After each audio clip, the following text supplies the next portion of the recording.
So I'm going to go over dental charting for dental assistants, and I'm going to first go over some basic navigation type issues, and then I will go over actually how to do the dental charting.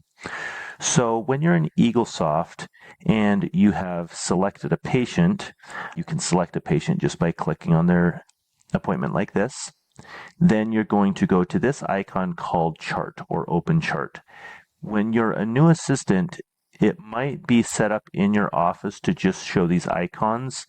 If it is easier, you can click on this toolbox and click Show Text on Unscheduled Toolbar and Show Text on Activities, and then it'll have the actual name underneath the icon. So in this example, we're seeing a patient called Test, and we want to open up their dental chart. This can be called, this area here is called the odontogram. This portion down here is called the ledger, and then over here are your images. So sometimes you might see this area blank. That's just because we've selected or deselected the ledger. The same thing over here, you might have seen or not seen the images. You can just click over here and you'll see that. Okay. So when we open up the chart, there are a couple of other areas that allow us to get into the images. Sometimes you're going to just double click on the actual image and it'll open up the image like this. Another way to get to the x-rays is simply by going to this, what I'm going to call a down triangle, and then you're tempted to click on digital x-ray, but really that is to open up a new template.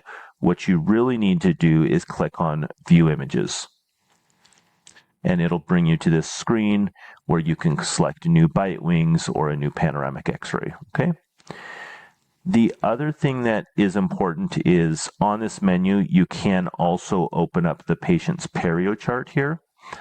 If the doctor or the hygienist wants to see past numbers, you're going to go here and go to comparison, okay?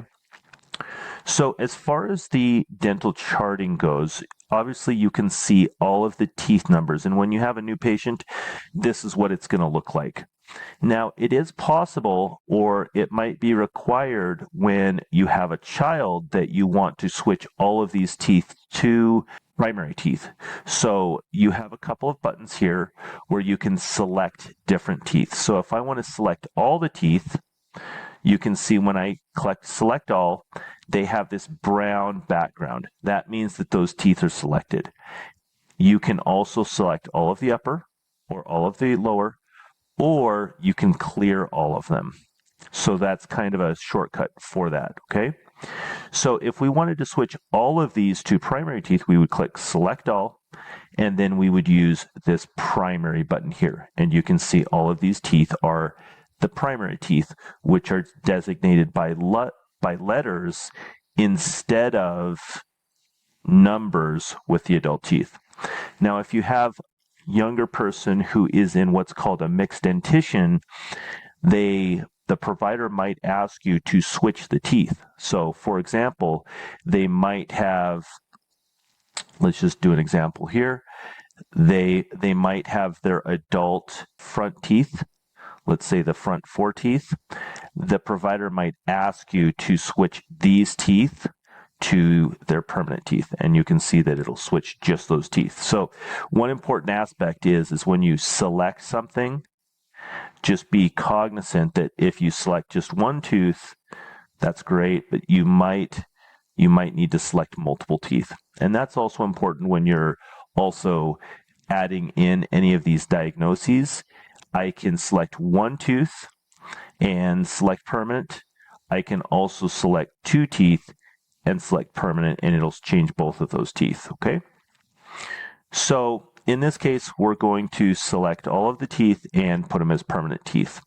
Now, also with providers have been trained so that when they do their diagnosing, they're going to read off tooth by tooth. So you're going to always start up here at the upper right, which is tooth number 1. You're going to go through 16, or the upper left, down through 17, the lower left, and then to the lower right, Okay.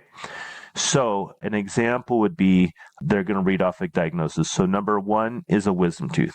Now on wisdom tooth, I'm going to start going over some of these, what I'm going to call buttons, which are these buttons, these main buttons out here. So periodical exam, new patient adult prophy, SRP, a composite anterior. And then below there are, with using the down triangle, are I'm going to call these CDT codes, okay? So a CDT code are these numbers or these designations that start with the letter D, okay? Now, there's a difference between CDT codes, which start with D, and these other codes, which are what we call exploding codes. So what are exploding codes? Exploding codes are a group of CDT codes that we use commonly together, okay? So, for example, a recall patient adult prophy would contain 3 or 4 different exploding codes. And you can actually see what your exploding codes are by going to lists, exploding codes, okay? So here's the list of all of the exploding codes. For example, SRP4 includes 4 quadrants of this service code or CDT code called periodontal scaling and root plating, or D4341. Okay, so back to our chart.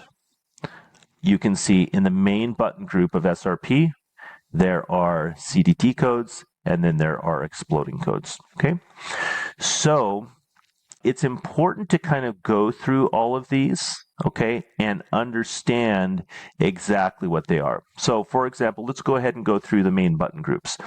Periodical exam is just your D0 120. If you hover over it, you're going to see that it designates exactly what it is. NPAP, this is an exploding group or exploding code, and the main button points to that. And SRP is just a D4341. This is a composite anterior. Super important to understand which teeth are anterior teeth. So anterior teeth are all of these teeth, whether it be in the primary dentition or the permanent dentition, that are the canines or anterior to those. So you can see it's 6 through 11 and 22 through 27. Those are the anterior teeth on the permanent dentition. On the primary dentition, it is C through H and M through R. Okay, so that is super important to understand because, unfortunately, in Eaglesoft, you have to select between an anterior tooth and a posterior tooth when you're doing composites. Okay, this bridge is a bridge anterior. Okay, or excuse me, it's not a bridge anterior, it's a bridge abutment, meaning for dentistry, if we have a missing tooth here and we're going to put a bridge that hooks onto these abutment teeth, these would be the abutment teeth. And the pontic tooth, this is bridge P, is the tooth that is the fake tooth. Okay, so it's important to understand this is composite anterior. This is not bridge anterior. This is bridge abutment. This is composite posterior.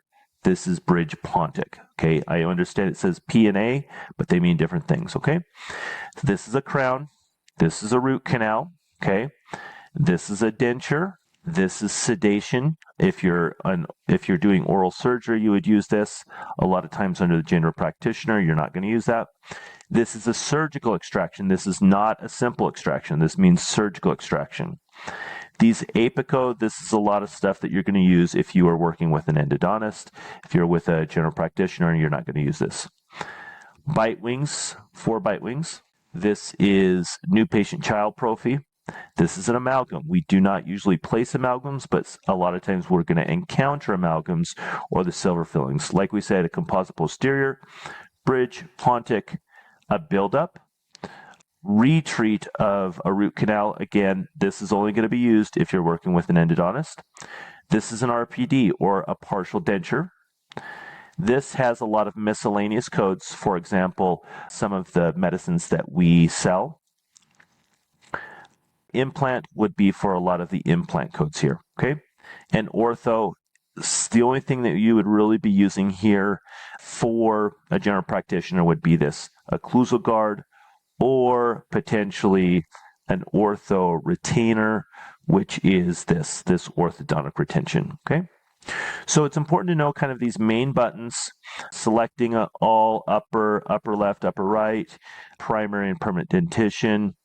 And then the other two things that you need to know are impacted or missing teeth, okay? So the first thing usually that you're going to do when you start charting is you're going to chart the missing or impacted teeth. The reason that that's important is it eliminates those teeth off of the periodontal chart. So for example, let's say that we have all of our wisdom teeth are impacted. We would select all four of those, make that designation. You can see this little circle around that tooth. That means that it's impacted, meaning it's underneath the gum. Let's say that this patient also has a missing tooth, number 2. We'll select that. You can see that that grayed out tooth is a missing tooth. The nice thing is after we save this and we go to their periodontal chart, you can see that in red, all of the impacted and the missing teeth are no longer needing to be charted. Okay, so that's super important. Now, when you're going to chart, it's important to kind of follow the provider and see what exactly they want. Okay, for example, if we want to chart, they're going to read surfaces on teeth. Okay, so let's say that we want to chart a filling on number 3 that's needed. Okay, now when you bring up the diagnosis here, and remember, we know that tooth number 3 is a posterior tooth, so we're going to click on composite posterior. Now, if we come up here to the status, there's going to be proposed or existing. So proposed are things that people need. Existing are things that people already have, okay? So it's important to know that. And the last designation that we use, so for example, if I put proposed on tooth number 3, then every other tooth that I choose from now on is going to use proposed until I change it to existing, okay? So I'll show you an example of that. So let's say that the doctor is saying, this patient needs a DO on tooth number 3. So you're going to choose proposed. Now, this response here, sometimes it's going to be, if your provider uses walkouts a lot, this might be change to walkout. Now, walkout is actually going to be in a different color than proposed. It's going to be purple instead of red. So it's important to kind of investigate that right here. Okay, so I'm going to put this to proposed. And the doctor is going to usually, or the provider is usually going to use a designation that is the first letter of these surfaces. So it's important that you understand the surfaces. So the mesial surface is the side closest to the midline of the mouth. The occlusal surface on a posterior tooth is the biting surface. The incisal surface on an anterior tooth is the portion closest, or the portion that incises or bites on the piece of food. So it's essentially the biting surface of the tooth, okay? The buccal is the portion right on, or it sometimes is called facial, is the portion up against the cheek.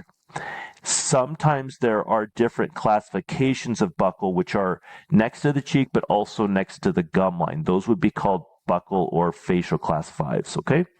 And the same thing would be on the lingual surface. It would be, the lingual surface is the surface next to the tongue. A lingual class 5 would be next to the tongue, but also next to the gum line, okay? And so most of the time you don't need to worry about these class 5s. You can just use the buccal or lingual unless your provider designates that it needs to be class 5, okay? The distal is the side of the tooth that is farthest away from the midline or furthest to the back of the mouth, okay? So, for example, if we are going to do a proposed, it is, and it's going to be on the MO, or the mesial occlusal. Again, the doctor might read this off as an MO. You're going to click proposed, MO, and you're going to select that with your mouse, and you're going to click OK. Okay, so it's important, and you will be corresponding with this portion of the manual that's called dental charting, that you need to understand all of these different colors on the odontogram and what they mean, okay? And our legend is down here. So red equals proposed, blue is an existing condition or an existing dentistry, essentially. Green is completed, purple is in the walkout queue, orange is referred out, yellow highlighted is a watch, a gray circle is an impacted tooth, okay? Gray tooth is missing, and a blue X means an existing extraction. An existing extraction is a little bit different than a missing tooth in that the patient originally came to our office with a tooth and then they came back and that tooth was missing. They might have had it removed by another provider outside of our office. So it's important to understand those designations. So you can see in this sample odontogram, this patient, this would be needing a denture. This one here had an existing extraction. This one needs a crown. This one, we completed an occlusal filling on tooth number 4. They came in with an existing filling on number 3. Number 2 needs an extraction. Number 31, so this orange color is we're referring out for a root canal. This 30 occlusal, this purple color it's in the walkout queue. This 29 has a watch. Okay, so that's that yellow color behind the tooth. And then you can see there's a primary tooth here. These gray ones are missing teeth. Okay, so it's very important to understand this little legend that we have down here. The other thing that's important for you to do is to get well versed on looking at these panoramic x-rays. And so when you're brand new, it's important to go in and start looking at these and start identifying with providers what these materials are. Because as you become more experienced, it would be nice to understand all of these different dentistry in patient's mouth and potentially even have them charted, the existings charted before the provider walks in. If you really want brownie points, that's what you really need to get to. So you can see example, there's a missing wisdom tooth here. This right here is a crown. This is a root canal. This is a silver filling or an amalgam filling, and it's different than a composite filling. It's going to look a lot more white here. And here's another crown. So get really good at identifying all of the different structures on the panoramic x-ray. As you get better, you should even understand where the sinus is, where the inferior alveolar nerve is, where the different jaw bones are, and things like that. So practice all of this and read through this portion of the manual and work with your provider to get very good at understanding that panoramic x-ray. So back again to the odontogram or to the charting. So for example, the provider is going to say we need a filling on number 3. We need an MO. So we're going to chart that. Then they might say that we have an occlusal on number 4. So we would click on number 4 and then we would say that we have one, so it's a composite posterior. But do you see that it's still under the proposed? So we would go under existing here and then click on occlusal, and we expect it to show up in blue, which it does, okay? Now the secret here is that, let's say that we have both 5 and 6 need biting surface fillings, okay? The issue is that 5 and 6 are different buttons here, okay? So 5 would be a posterior tooth, and it needs an occlusal, and we would need to click here to proposed, because remember the last one we used was existing. And then number 6 would be an interior tooth that would need an incisal, okay? Now, the doctors are trained that they should actually pause in between both of these and say, so 5 is going to need a posterior occlusal, and then they're going to say, and 6 needs an interior incisal. That way you don't select both of these, because it is possible, for example, to click on 7 and 8. If they both need incisals, I can click on composite interior and click on incisal, proposed, and you can see that it'll be correct for both of those. So you can select multiple teeth. So for example, if 12, 13, and 14 all need root canals, you can click on root canal for all three of those. It's proposed, and we can click on OK, and it's going to come up and it's basically going to say, oh, there's another one, there's another one, there's another one. You just click on OK, OK, OK, and it'll go through that. That's very common with when you're choosing SRP times 4. So if you're going to be doing an SRP, so an SRP is into different quadrants, you're going to go upper left, OK, or excuse me, upper right, OK, upper left, OK, lower right, OK, and lower left, OK. And it'll chart all of those, OK? So it's very important to go through all of these button groups to understand what they mean and what they're used for, OK? So as we're going through all of these, it's important to, so for example, number 15 needs a surgical extraction. We'll click on this, click on proposed, click OK.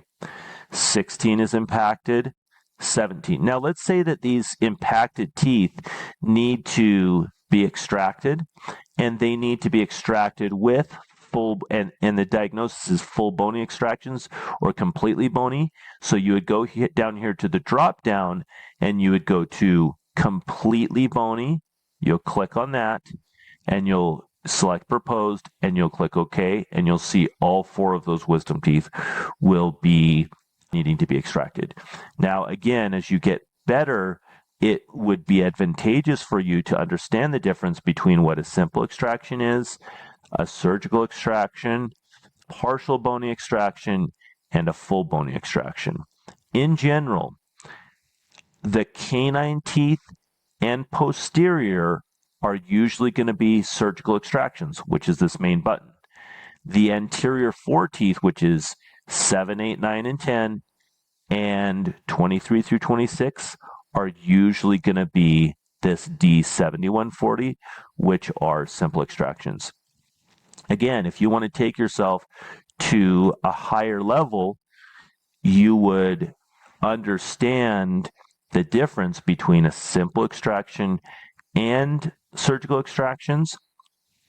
And then another thing would be is to understand what these numbers are. So your experienced doctors are going to know that a surgical extraction is a D7210, and the simple extractions are D7140s. So a lot of times doctors, as they mature in their career, and assistants when they mature in their career, they go off of the CDT codes instead of even the descriptions because it's shorter for them. So again, you need to super understand all of these buttons. You need to understand which of these other CDT codes are underneath each button, and then get very versed, because as an experienced doctor, you're going to read off a lot faster these codes than a brand new assistant is used to. So for example, an experienced doctor might read it like this. So number 1 is going to need to be extracted. That's a full bony extraction. Number 2 is a missing tooth. Number 3 needs an MO. Number 4 has an occlusal composite. Number 5 needs a posterior occlusal composite. Number 6 needs an anterior incisal composite. Number 7 and number 8 need anterior incisal composites. Number 9 is looking good. Number 10 is looking good. And the doctor is just designating that those teeth do not need anything. Number 11 is looking good. Number 12 is going to need a root canal. Number 13 is going to need a root canal. Number 14 is going to need a root canal. Number 15 needs to be extracted surgically. Number 16 needs a full bony extraction. Number 17 needs a full bony extraction. So that kind of cadence or that speed is what you need to get used to. And so if you watch some of the more experienced assistants, you're going to see them clicking through the odontogram and the charting mechanism to be able to chart that almost at that speed. So it's very important to get very good at this very quickly because you want to be proficient in front of both the patient and the providers in getting this charting mechanism so that we can, as the providers, we can read it off very quickly and we don't have to pause and have you correct things. Now, when you do need to correct things, there's a couple of ways to do that, okay?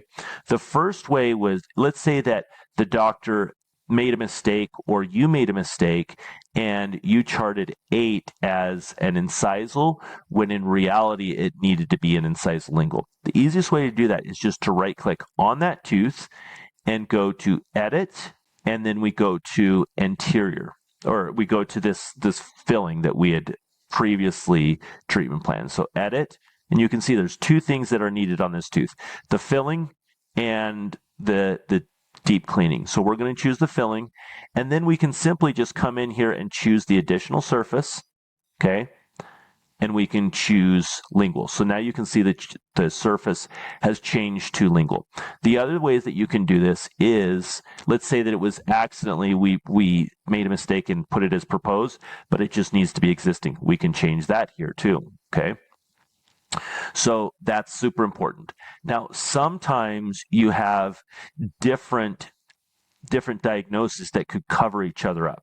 So for example, let's say that I put a crown on here and I also put, let's say, an extraction here, okay?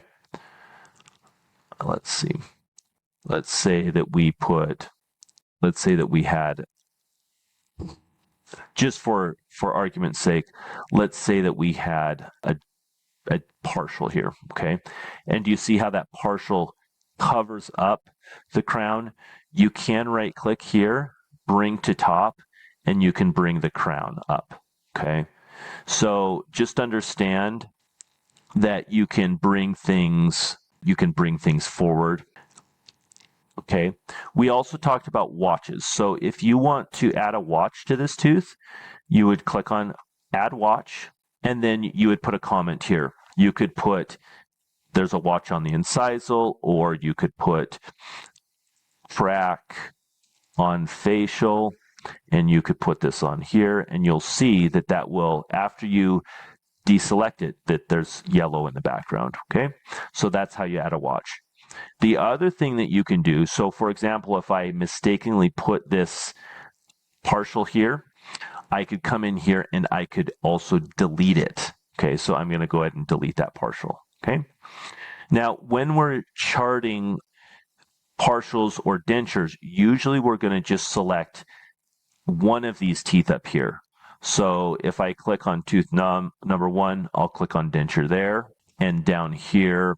The reason why is if I just select denture and I put it on the lower arch, you're going to see it's going to cover everything up. So if I made a mistake and did that, I'm going to right click and I'm going to go edit, and I'm going to go to the complete lower. And instead of the lower arch, I'm going to deselect the lower arch, and I'm just going to click on 32.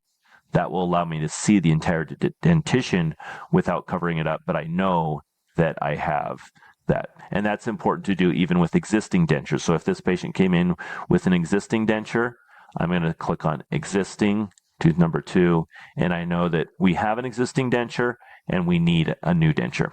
So important to go over all of those things and just practice. And you're free to pull up any of these test patients and just kind of go through an example with one of your experienced assistants or one of your providers in getting all of these charted as quickly as possible. So that's our video on charting. Again, practice makes perfect, and talk with your doctor or your hygienist or your experienced assistants on how you can get up to speed on all of these items that we discussed today.